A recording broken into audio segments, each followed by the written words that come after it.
Hi, my name is Courtney Smyth and I'm the author of the Undetectables. This is a fantasy murder mystery about 3 witches and a ghost in a cat costume who start a private investigation agency in order to track down a serial killer that's stalking their small magical town. It comes out September 26th from Titan Books, and I'm going to read a little bit from it for you now. Chapter 1. 6 years ago. Theodore Wyatt's greatest regret in life was dying while wearing a cat costume. Though this story is not about him, it is important to know this. Every year, on the 31st of October, the Brobik family hosted a Samhain ball. It was described to Theodore as a massive celebration of both the dearly departed and of the Turnian, the 3 goddesses all of Occult are honoured. This was held in Brobik Mansion, partly because the mayoral offices could not be used in the days surrounding Samhain due to highly volatile spectral activity in the building, and partly because the Brobiks liked everyone in Wrackton to be reminded of how well connected they were. "It's a big deal to be invited to a Brobik ball, so don't fuck it up," the nightmare of Wrackton had barked at Theodore a few days prior, just as Theodore was making a break for home on the last day of his first year working in the mayoral offices. "How, as a matter of interest, can one get going to a party wrong, just so I can figure out how offended I should be?" Theodore had asked acidly.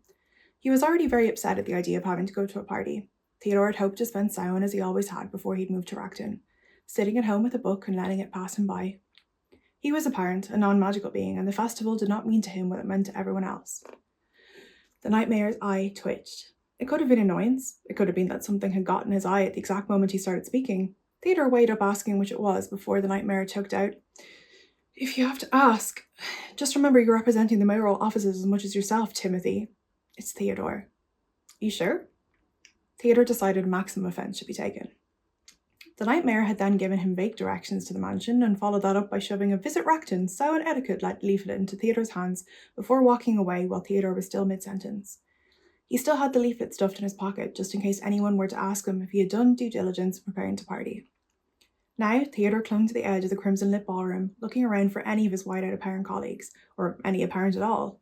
It was a novelty for him, being in an occult town like Wrackton and seeing magic up close, like visiting a theme park. If theme parks are typically found exactly halfway between Bath and Bristol, should one take a sharp enough left turn towards the fairy redwoods.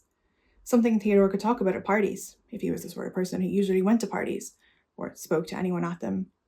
He sidled up to the buffet table, piling enchanting food on a plate and staring at the enchanting decor and the equally enchanting demons, trolls, vampires, faeries, and witches in attendance.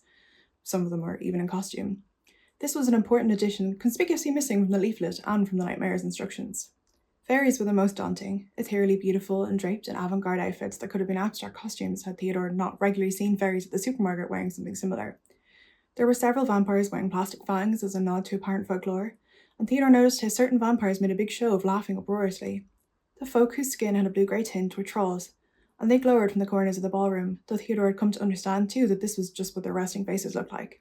He couldn't believe that a mere year ago he hadn't been able to tell the now obvious differences between each culture. No amount of leaflets could have taught him what living in Wrackton had. "You're a parent, aren't you?" A tall demon in a bull check suit and red plastic devil horn sauntered up to him. His angular face was bathed in red, and he raised a strong eyebrow at Theodore's outfit of choice: a black and grey check shirt, a huge purple cardigan, and wildly unkempt blonde hair. It was exactly what he put on that morning and had just considered changing out of before he noticed it was late and ran out the door. "Apparently so, yes," Theodore said weakly, and shoved what he thought was a tiny silver cake into his mouth. This demon was the most attractive individual to look at him since he moved to Wrackton, and Theodore didn't quite know what to do. "Isn't this food amazing?" he swallowed. "A shiny silver cake, it's almost like magic." The demon ignored both of his terrible jokes and extended a hand. Theodore juggled his plate into one hand and took the demon's, realizing too late that his fingers were still covered in cake crumbs. "Great Quinn, I knew you were a parent because you're not in costume. Let me help you." He didn't seem to notice the cake crumbs.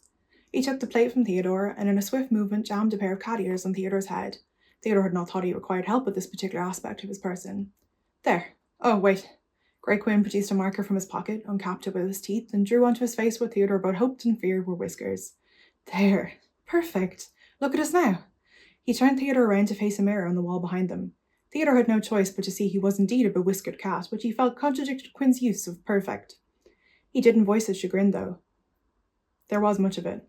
He was not yet aware that this was a grave mistake.